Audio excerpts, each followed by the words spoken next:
헤로드 왕 때 예수께서 유대 베들레헴에서 나시매 동방으로부터 박사들이 예루살렘에 이르러 유대인의 왕으로 나신 이가 어디 계시냐? 우리가 동방에서 그의 별을 보고 그에게 경배하러 왔노라. 헤로드 왕과 온 예루살렘이 듣고 소동한지라. 왕이 모든 대제사장과 백성의 서기관들을 모아 그리스도가 어디서 나겠느냐 물으니 유대 베들레헴이오니 이는 선지자로 이렇게 기록된 바 또 유대 땅 베들레헴아 너는 유대 고을 중에서 가장 작지 아니하도다. 내게서 한 다스리는 자가 나와서 내 백성 이스라엘의 목자가 되리라 하였음이니이다. 이에 헤롯이 가만히 박사들을 불러 별이 나타난 때를 자세히 묻고 베들레헴으로 보내며 이르되 가서 아기에 대하여 자세히 알아보고 찾거든 내게 고하여 나도 가서 그에게 경배하게 하라. 박사들이 왕의 말을 듣고 갈새 동방에서 보던 그 별이 문득 앞서 인도하여 가다가 아기 있는 곳 위에 머물러 서 있는지라. 그들이 별을 보고 매우 크게 기뻐하더라. 집에 들어가 아기와 그의 어머니 마리아가 함께 있는 것을 보고 엎드려 아기께 경배하고 보배합을 열어 황금과 유향과 모약을 예물로 드리니라. 그들은 꿈에 헤롯에게로 돌아가지 말라 지시하심을 받아 다른 길로 고국에 돌아가니라.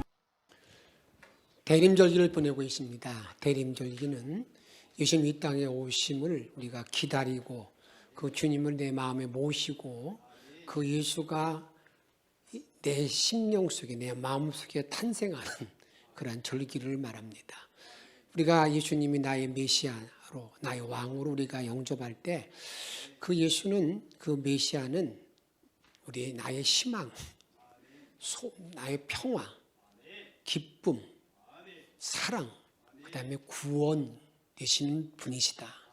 내가 예수님을 모시고 산다는 말의 의미는 내가 그런 예수를 고백하면서 일생 동안 그 은총 안에 걸어간다는 것을 말합니다. 그래서 우리는 목회력으로 해서 이제 그것을 이제 예수에 대한 고백된 모든 삶을 살아가는 것이 목회력인데 1년 단위로 말할 때 예수님의 탄생, 이 땅에 오심, 현현, 그분의 십자가 지심, 부활하심, 성령 충만함 이것을 이걸 1년 동안 이렇게 계속해서 이렇게 우리가 지키게 됩니다. 마태복음을 보게 되면 예수님의 탄생을 이렇게 서술합니다. 어떻게 서술하냐면 성령으로 잉태된 것이 요셉에게 예수 마리아와 함께 정혼했던 약혼했던 그 마리아가 임신한 사실이 알려지게 됩니다. 1장 18절 말씀 같이 한번 읽도록 하겠습니다. 예수 그리스도의 나심은 이러하니라 그의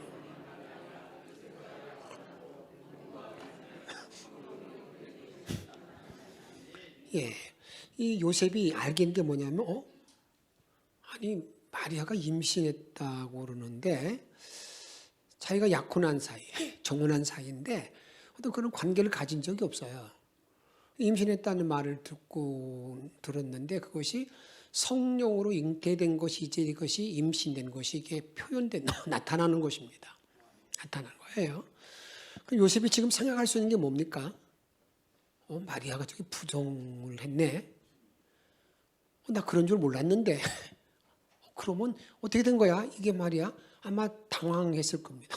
당황한 마음을 갖고 그 요셉이 그 말을 들었을 때에 여러분들에게 그 당시에 이렇게 부정한 여인이 되면 돌을 던져도 돌에 맞아 죽어도 아무 저희가 이 얘기 할 수가 없어요. 그러니까 돌 맞아 죽을 수 있는 상황에 놓이게 됩니다. 이런 상황에 이르자 그 요셉은요, 본래 이 요셉이 이제 어떻게 보면 우리 말로 말하면 좀 마음이 선한 사람이에요.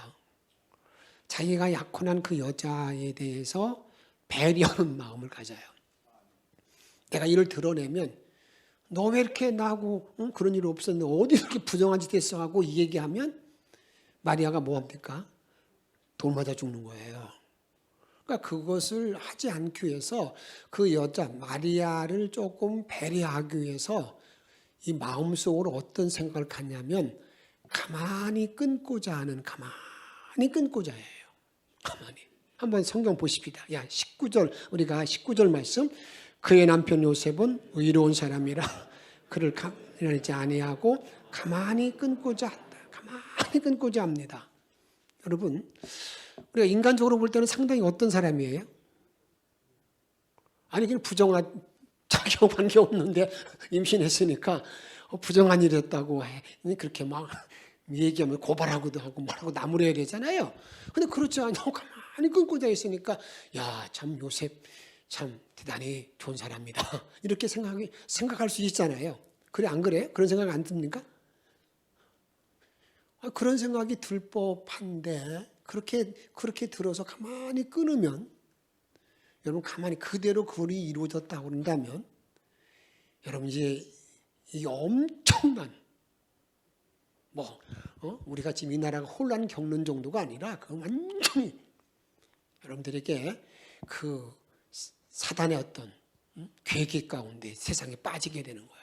왜냐하면 예수님이 이 땅에 오시게 되는 거, 다시 말하면 하나님의 인간이 되어서 이 땅에 오시게 되는, 마리아의 태를 빌려서 이 땅에 오시게 되는 모든 것들은 그게 누구의 계획이에요? 하나님의 계획이에요. 내가 인간으로 태어나서 죽을 수밖에 없는 저 죄인들을 내가 구원하리라, 내가 건져내리라, 내가 살리리라, 그 원대한 계획을 가지고 여러분들이 그 마리아를 찾아가서 야, 너 이제 앞으로 임신할 건데 너 그 임신할 때 그 사람이 누구라는 겁니까? 성령으로 잉태된 거예요. 성령으로 잉태된 거예요. 성령으로. 그런 말 하니까 여러분 생각해 보세요.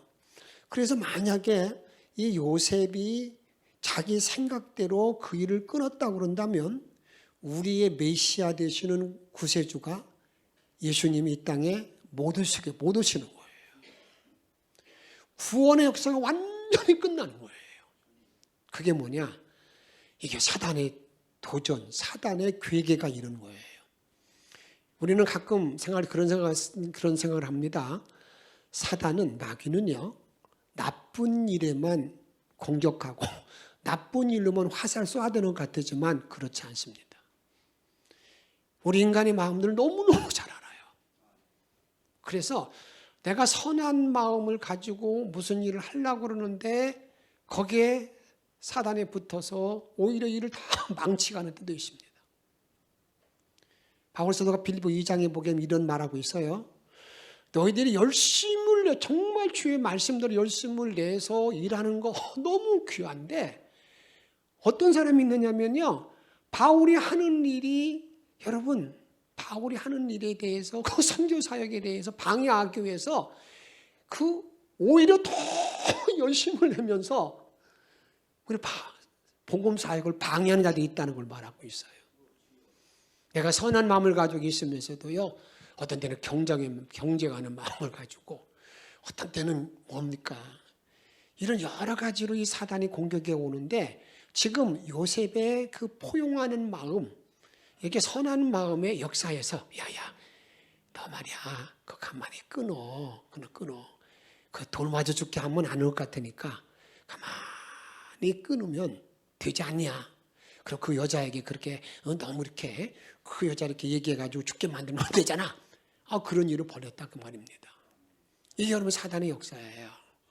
그런데 마리아도 누가복음에 보게 되면 마리아가 자기가 임신하게 되는, 성령으로 잉태되는 모든 과정이 여러분 쉽게 이해될 수 있는 문제입니까? 와서 주의 사자가 너 아들을 낳을 건데 성령이 잉태된 거다. 그 말 딱 하니까 예 알았습니다. 그렇게 하겠습니까? 그게 못 온다고. 여러분 지금도 마찬가지잖아요.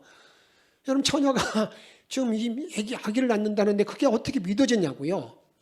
그러니까 여러분들에게 주의 사자가 그런 말을 할 때 여러분 마리아가 이런 말합니다. 누가복음 1장 34절에 보게 되면 마리아가 천사에게 말하되 나는 남자를 알지 못하니 어찌 일이 있으리까?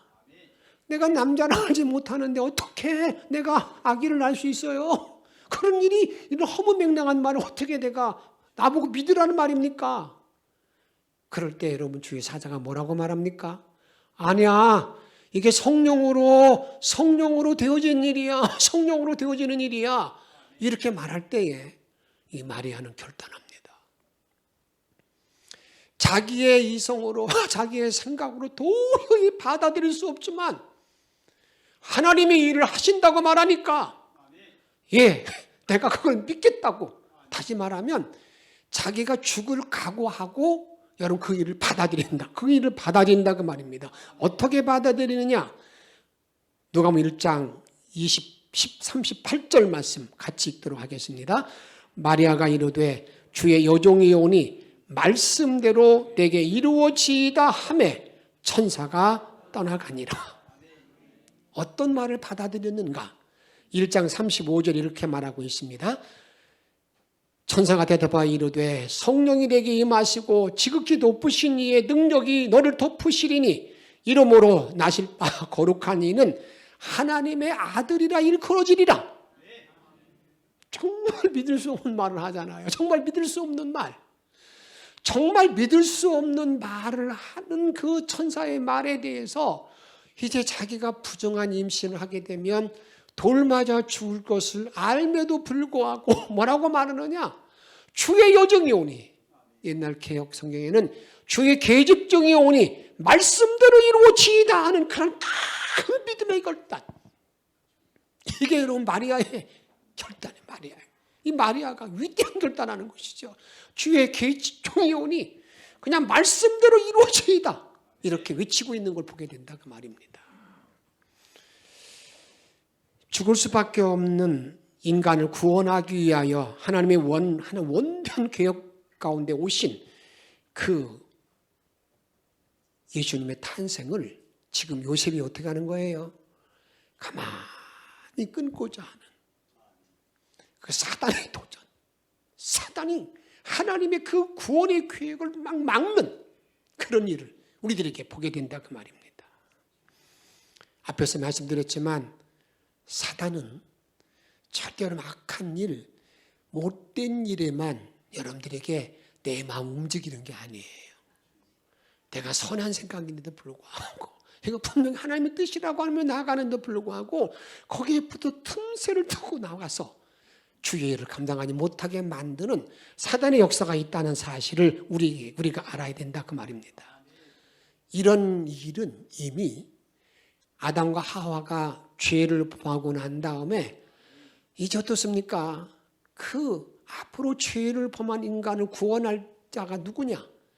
여자의 후손을 통해서 이제 오게 되는데 그 여자의 후손이 오게 될 때에 그 여자의 후손, 그 메시아의 발뒤꿈치를 붙들고 늘어지는 그 일이 누구를 통해서? 뱀이 그 일을 한다고 그랬습니다. 이미 이것이 언제 창세기 3장에 보게 되면 이미 우리들에게 예언된 말씀으로 가르쳐주고 있습니다. 우리 창세기 3장 15절 말씀을 같이 읽도록 하겠습니다. 내가 너로 여자와 원수가 되게 하려고 내 후손도 여자의 후손을 내 머리를 상하게 할 것이며 너는 그의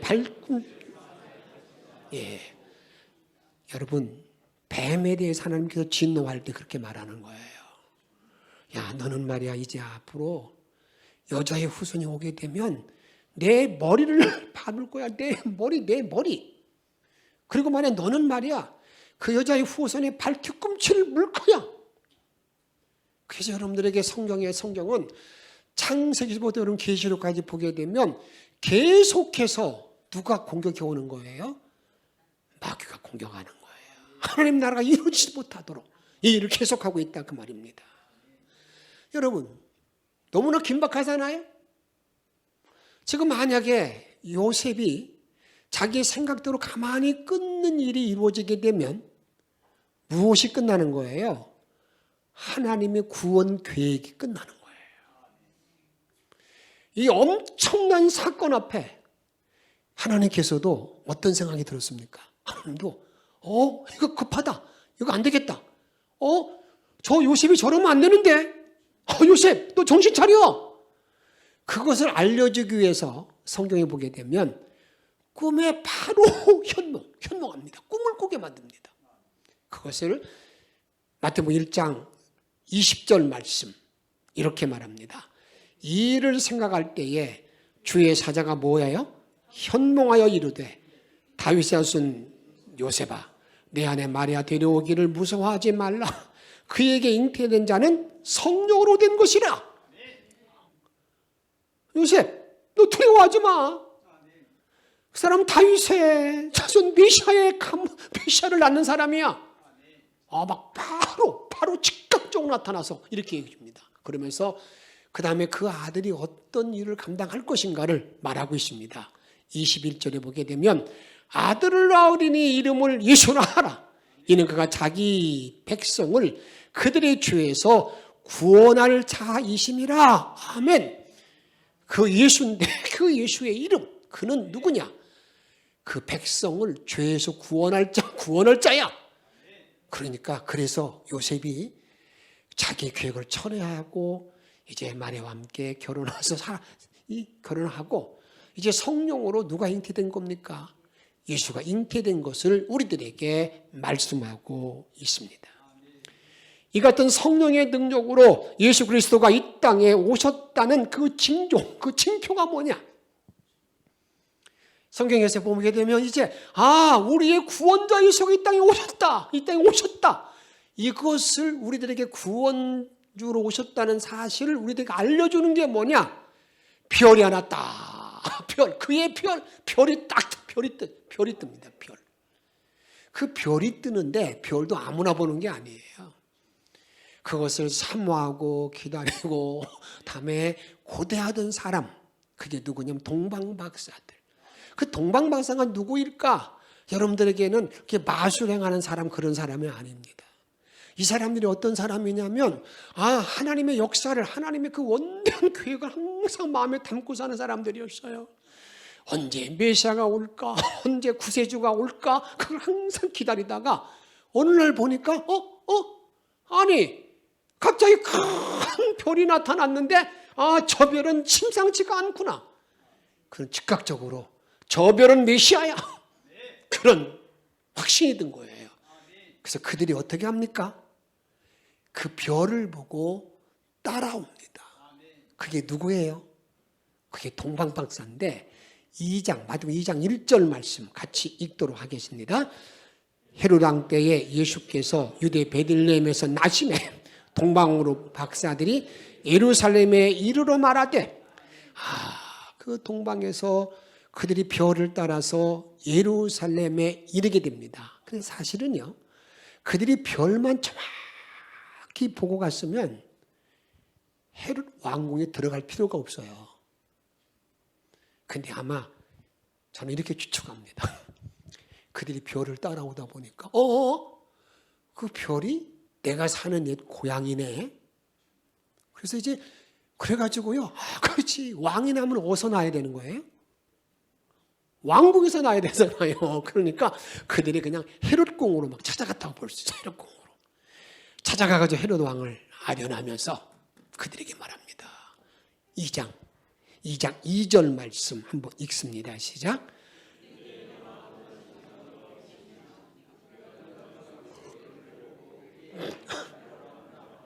가서 말합니다. 유대인의 왕으로 나시니까 어디 계세요?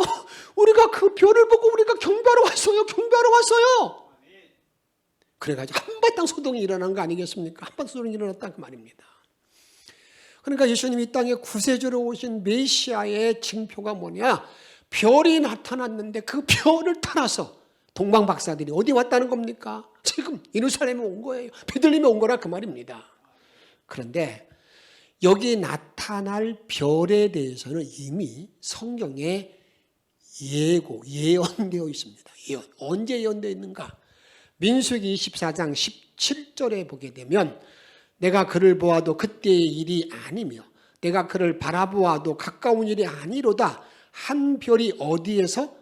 야곱에게서 나오며 한 규가 이스라엘에게서 일어나서 한 규, 지도자가 메시아가 야곱으로부터 지도자가 앞으로 나올 거다. 이거예요. 한 별이 나타나서 별이 나타난다는 겁니다.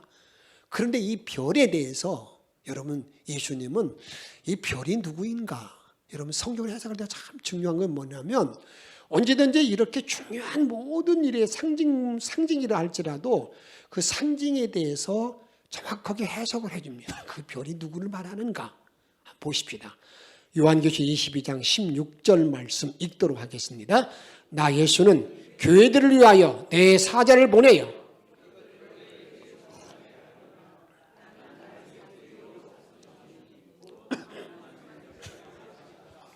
예, 누구예요? 나는 다윗의 뿌리, 다윗의 자손인데 거기에서 뭐가 된다고요? 곧 광명한 별. 내가 별이야, 내가 별. 예수가 별이라는 거예요. 별로서 이 땅에 오신다는 겁니다. 그러기에 우리는 이 별이 상징하는 것이 뭘까? 별은 우리들에게 무엇을 말하고 있는가? 이런 내용을 우리가 정확하게 아는 거, 이게 너무 중요한 것이죠. 그래서 별이라는 것은 뭘 말하는가? 인간에게 때를 알려주는 겁니다. 나로 하여금 이 별이라는 건 우리 생명의 떡이 되신 예수님이 이 땅에 오셔서 우리들에게 나와 여러분들에게 뭘 알려주느냐면 지금은 구원받을 때야. 지금은 은혜 받을 때야. 지금은 하나님의 사랑에 거할 때야. 이 때를 알려주는 것이 별이라 그 말이에요. 별은 우리들에게 때를 알려주는데 어떤 때를 알려주는가? 고린도후서 6장 1절과 2절 같이 한번 읽도록 하겠습니다. 우리가 하나님과 함께 일하는 자로서 너희를 권하노니 하나님의 은혜를 헛되이 받지 말라. 이르시되 내가 은혜 베풀 때에 너희가 구원의 날에 너희를 도왔다 하였으니 보라 지금은 은혜 받을 만한 때요. 보라 지금은 구원의 날이로다. 할렐루야.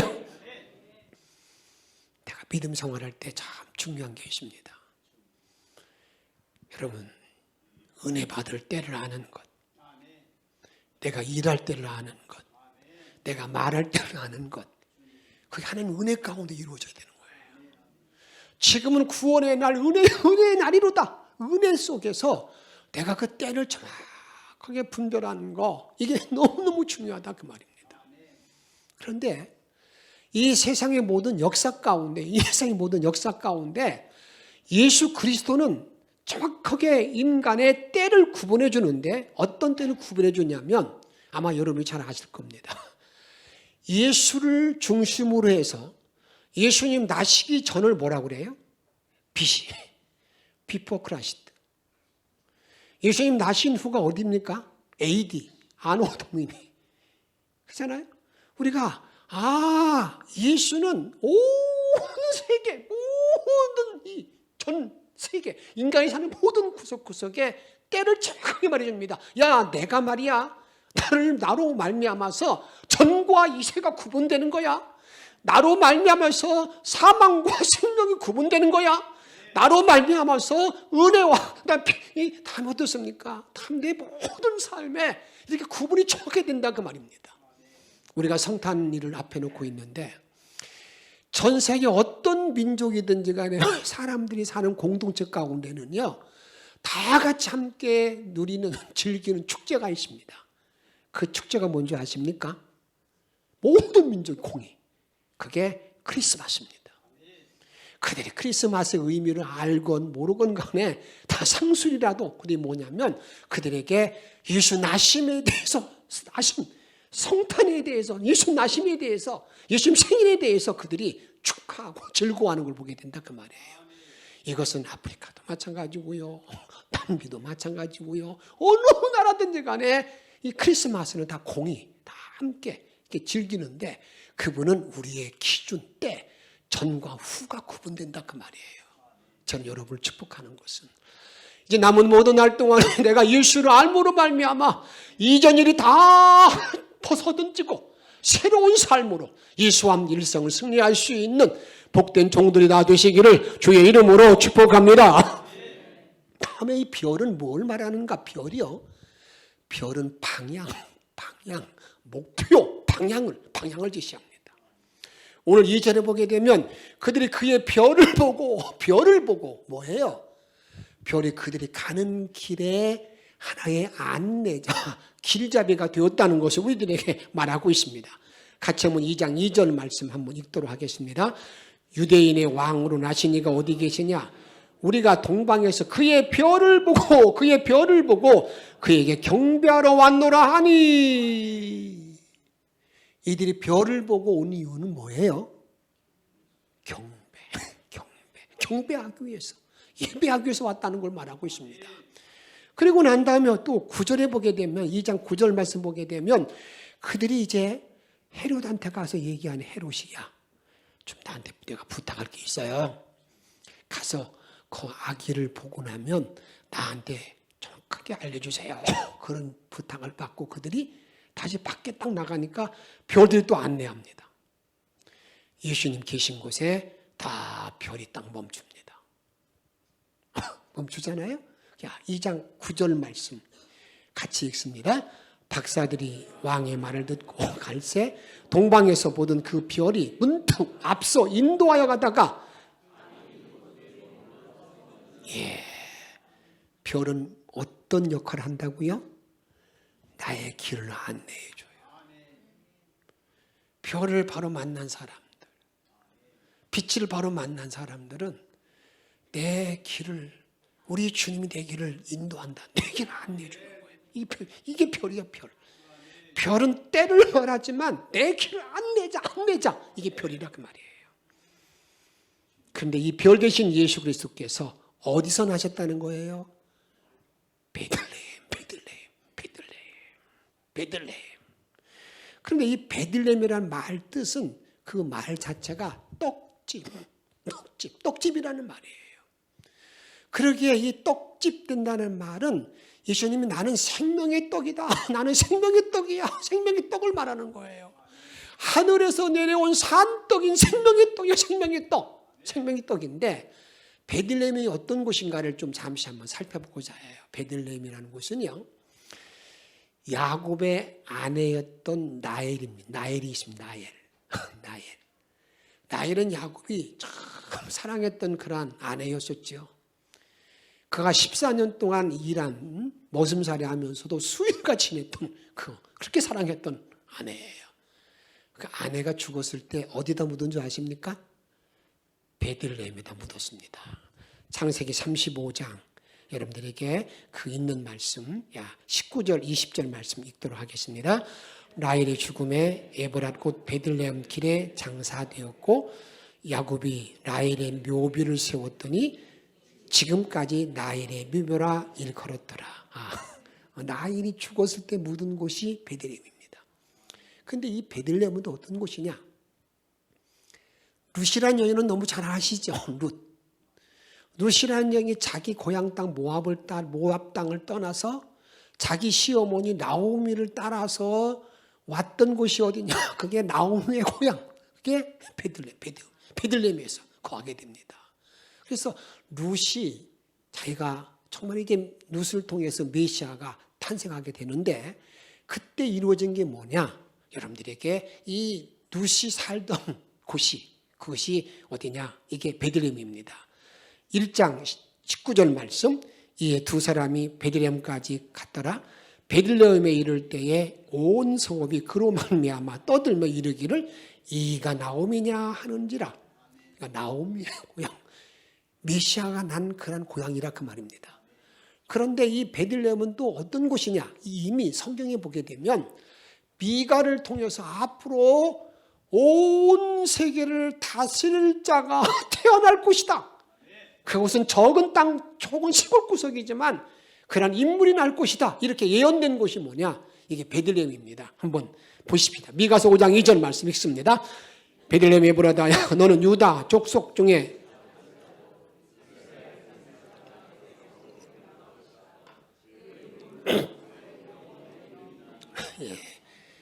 이 베들레헴이라는 곳은 앞으로 온 우주를 다스릴 자가 태어날 곳, 이게 베들레헴이었다 그 말입니다. 이것이 베들레헴 떡집입니다. 또한 여러분들이 오늘 우리가 참 눈여겨볼 것이 있습니다. 예수 그리스도가 이 땅에 메시아가 태어날 때에 그 당시 그 나라의 왕은 누구였습니까? 헤롯입니다. 예수가 이 땅에 탄생할 때 그 땅을 다스리는 나라는 헤롯입니다. 그러니까 메시아 영적인 왕이 이 땅에 오셨을 때에 세상의 임금은 헤롯이라 그 말이거든요. 그 말은 다른 말이 아닙니다. 여러분, 내가 성령 충만한 삶을 살게 되면 악한 영들이 물론 다 물러가는 일이 있겠지만 항상 악도 항상 악한 사단도 공존한다는 거예요. 선과 악이 공존하고요, 성령과 악령이 함께 공존하는 것, 이것이 이 세상이라는 겁니다. 이걸 우리가 잘 알아야 됩니다. 그러면 여러분, 예수님이 이 땅에 오셨을 때 그 당시 헤롯이라는 왕은 어떤 사람인가? 헤롯이라는 왕은요, 본래 유대 사람이 아닙니다. 이 사람은 에돔 사람인데 이 정치적인 정치 기술, 통치력이 참 대단한 사람입니다. 정치력이. 왜 정치력이 대단하냐? 이 사람이 BC 47년경에 유대 총독이 됩니다. 그리고 BC 40년경에 분봉왕 유대 왕이 됩니다. 그래서 예수님이 오실 때까지 다스렸던 왕이 헤롯 왕이에요. 근데 어느 정도나 정치력이 있는 사람인가? 자기가 이제는 그 로마로부터 왕의 직위를 받고 난 다음에 그 유대 사람들이 오매불망 소원이 뭐냐면 예루살렘 성전을 재건한, 성전을 성전 짓는 일. 그래서 그런 성전 짓는 일에 온 힘을 다 기울입니다. 얼마 동안 짓게 되느냐? 무려 46년에 걸쳐서 성전을 짓게 돼요. 성전을 지어요. 그러니까 솔로몬 성전이 무너지고 난 다음에, 여러분들 그 다음에 이제 또 스룹바벨 성전이 있고 난 다음에, 스룹바벨 성전이 이게 참 어려울 때였기 때문에 별 볼품이 없어요. 그러니까 헤롯이 46년 동안 성전을 잘 짓고 나서 유대인들의 환심을 잘 삽니다. 그것만이 아닙니다. 정치력이 있는 사람이었기 때문에 유대인들에게 세금을 감면해 줍니다. 그리고요, 자기가 세금 감면뿐만 아니라 자기가 쓰고 있는 금접시를 다 녹여가지고요, 가난한 사람들에게 양식을 제공해 줍니다. 그렇잖아요. 이런 일을 하니까 그 당시 유대인들이 막 박수를 치기도 하고 그랬다 그 말이에요. 그런데 그 사람은 인격적으로, 정신적으로 상당히 문제가 있는 폭군이고, 그 다음에 그런 사람이었습니다. 어떤 일을 감당하느냐면, 그가 여러분들에게 자기 장모를 죽여요. 근친상간을 감당합니다. 10명의 아내를 둡니다. 그리고 폭압통치를 감당하면서 말할 수 없는 억압통치를 많이 했었습니다. 그런데 이런 이면을 가지고 있는 그런 사람이 누구냐? 헤롯이라 그 말입니다. 그렇게 여러분 잘 기억할 것이 있습니다. 내가 성령의 사람, 하나님의 사람으로 세상을 살아가는 동안에 항상 하나님의 사람으로 나가는 길 위에 우리 주님의 돕는 은혜의 천사들의 돕는 손길만이 얼마나 좋겠습니까? 그런데 그렇지 않다는 겁니다. 앞에서도 보았지만 요셉의 선한 마음에 사단이 역사했던 것 마찬가지로 내가 나가는 모든 길 위에 항상 사단이, 악령이 나의 하나님의 사역을 방해하는 것을 많이 본다 그 말이에요. 내가 이제는 일을 않겠다라고는 마음은, 뭐 지금 그러냐, 그 사람만 그래, 지금 별일을 통해서 주의를 감당하지 못하게 만든다 그 말입니다. 이런 사실을 정확하게 직시했던 사람이 있습니다. 그게 누군지 아십니까? 바울 사도로 이렇게 말합니다. 로마 7장에 보게 되면 자기를 보는 거예요. 내가 이 마음으로 선한 일을, 하나님의 일을 감당하기 위해서 애를 쓰고 노력하고 결단하고 주님 뜻대로 살겠다고 딱 다짐했어요. 내가 용서한다고 다짐했어요. 그런데 딱 보니까 내가 그런 마음으로 움직이는데 나를 사로잡는 그 어둠의 영이 나를 사로잡는 거예요. 그래서 내가 주님의 일을 감당하지 못한 나의 내 실상을 보았다는 거예요. 그래서 바울은 뭐라고 말합니까? 오라, 나 곤고한 사람이로다. 나 곤고한 사람이로 이 사망의 몸에 누가 나를 건져내랴. 이런 탄식합니다. 여러분 이것을 잘 알아야 돼요. 내 곁에는 항상 주님이 계시지만 옆에 누구도 춤추고 있다고요? 사단이 우는 사자같이 덤비고 찾고 있어요. 그러기에 순간순간 여러분 주님의 돕는 손길 안에 남은 일생을 승리할 수 있는 저와 여러분의 하나님의 사람이 되시기를 주의 이름으로 축복합니다.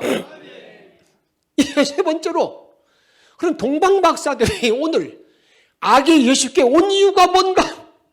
큰 별을 보고 나서 그냥 따라온 이유가 뭔가?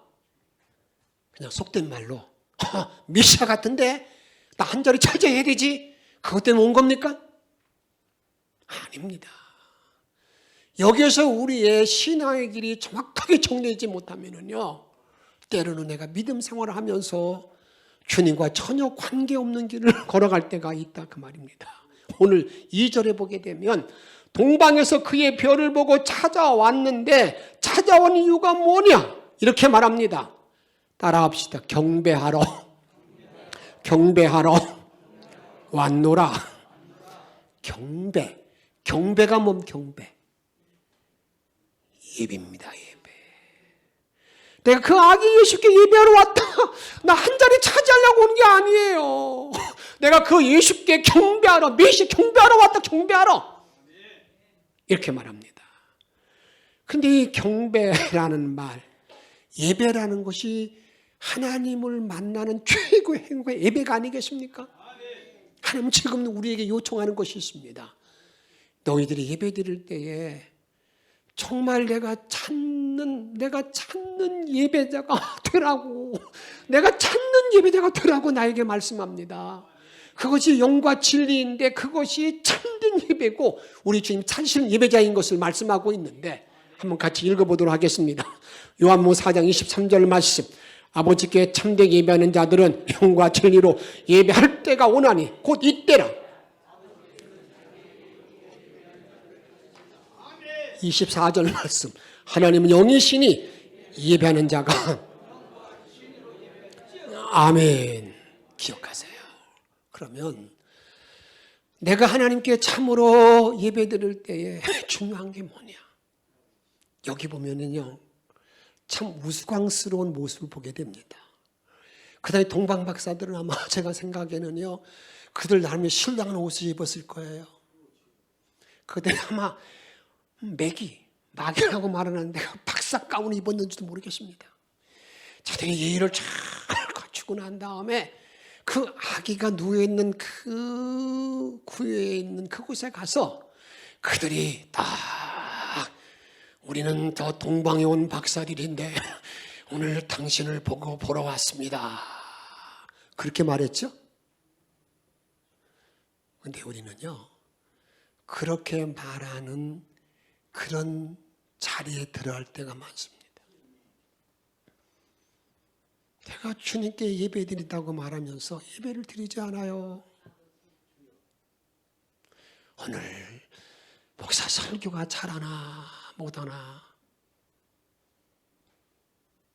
뭡니까? 판단해야 되고, 오늘 성가대 찬양이 잘하나 못하나 내가 또 이렇게 분석해야 되고, 오늘 내가 좀 마음에 안 드는 사람이 있어, 그 사람이 잘하나 못하나 또 봐야 되고, 내가 사랑하는 사람이, 그 사람이 정말 하나님께 예배 잘 드리나 못 드리나 이렇게 내가 봐야 되는 거. 예배 보는 사람, 판단하는 사람. 그런데 오늘 잘 보세요. 정말 우스꽝스러운 모습이 보여지게 되는데, 그 앞에 놓이는 아기 예수를 그들이 보자마자 한번 따라 합시다. 엎드려 경배하니라. 아기 예수께 엎드려 경배하는,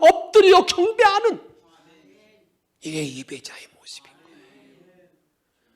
내 마음을 다하여 주께 엎드리는 거예요.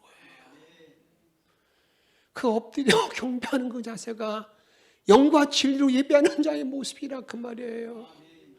그런 예배자의 모습이 될 때 우리 주님이 뭐 하는 겁니까? 찾는 자, 예배자 찾는 자의 모습, 그런 사람이라고 말이에요. 그런 모든 사람들은요, 내가 이제 주일 예배를 마치고 난 다음에 내가 하루를, 일주일을 사는 동안에 여러분 내가 산 재물, 나의 일상이 예배드리는 산 재물이 되어져서 죽게 딱 오는 거예요. 매일매일이 산 재물이 되어져가지고요, 산 재물은 죽어야 되기 때문에 나를 복종시키면서 주님께, 나는 주님의 것입니다라는 고백과 함께 내가 주님을 만나기를 사모하고 기다리다가 내가 주께 예배 올 때 엎드려 경배하는 것, 엎드려 찬양하는 것, 이것이 참된 예배, 영적인 예배인데, 이런 예배를 바로 드릴 수 있는, 그래서 하나님의 은혜가 여러분의 모든 삶 속에 끊임없이 넘쳐나기를 주의 이름으로 축복합니다. 우리 함께 찬양하겠습니다.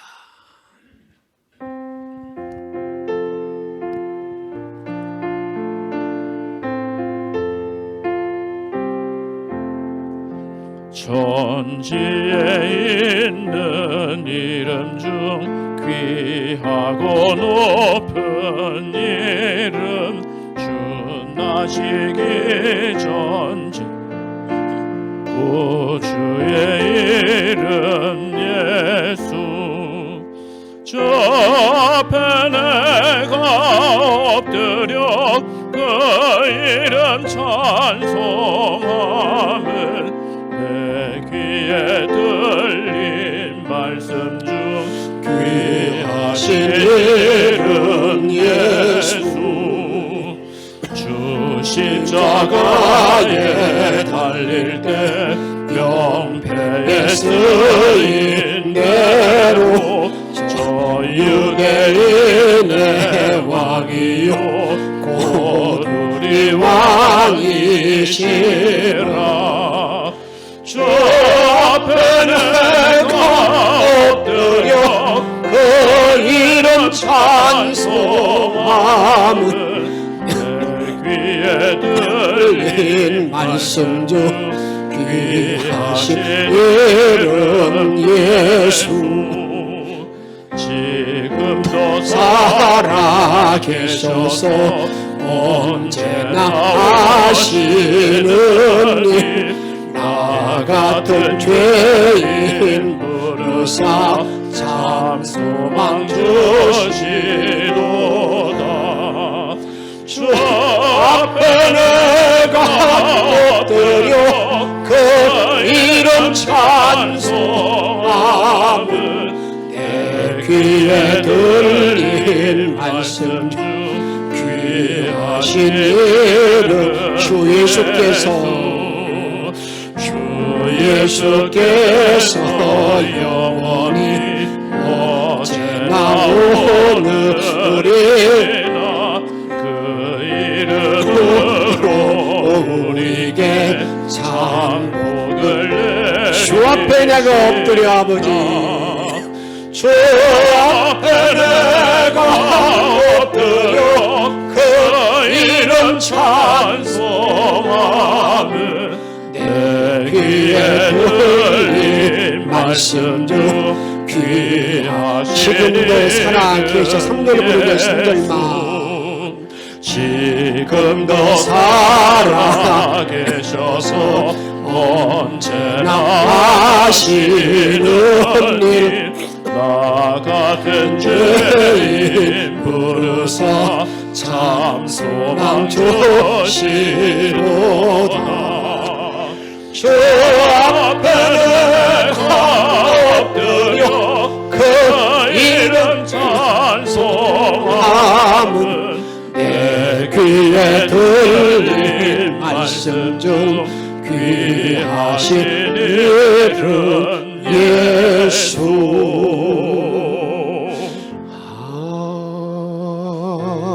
아멘. 우리 한번 기도하십시다. 하나님 주신 말씀 기억하며 기도하세요. 별이 뭘 말합니까? 나의 목표, 나의 나아갈 방향, 길을 주님의 경우에 항상 사탄도 있습니다. 잊지 마세요. 왜 내가 별을 만나는 겁니까? 만나서 뭐 하는 겁니까? 엎드려 경배.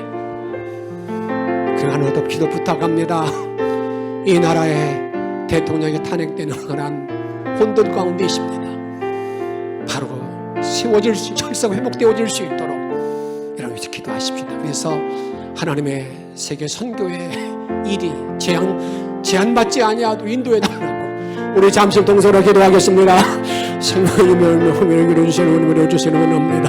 허미로도 흥미를 이루어주시옵시고 또 저를 바라면 놀라미로 이루어주시는 원합니다. 오늘 주님의 말씀 온 세계 배치를 아버지는 주의 별이 나타나서 그 별을 따라받은 물을 도와주시옵시고 내가 허주변 밀어주시옵시고 별이 뭘 말하는 겁니까? 나의 모든 방향 목표 아버지의 길 안내 오늘 모든 일을 인도받게 도와주시옵시고 남은 모든 날 동안에 오직 하나님만 바라보는 목리를 하게 도와주시는 원합니다. 성령 그런데 살아가시는 목된 자리에 들어가기를 원합니다. 영광된 문을 걸어가시는 분을 이루시옵시고 오늘을 이루시는 원합니다. 내가 별을 찬양하는 일이 무엇입니까? 이런 복된 은혜의 자리에 들어가게 도와주시옵시고 성령의 충만과 걸어갈 수 있는 믿음의 종들이 다 되게 도와주시는 원합니다. 놀라운 권능으로 하나님만 바라보는 들어가게 도와주시는 원합니다. 오늘님만 바라보는 믿음의 종들이 다 되게 도와주시는 원합니다. 성령 많은 삶을 살게 도와주시는 원합니다. 아버지 기도합니다. 하나님 아버지 능력을 함께 하여 주시옵시고 우리 나라 힘을 기억게 도와주시는 원합니다. 아버지 물상에 도와주시는 원합니다.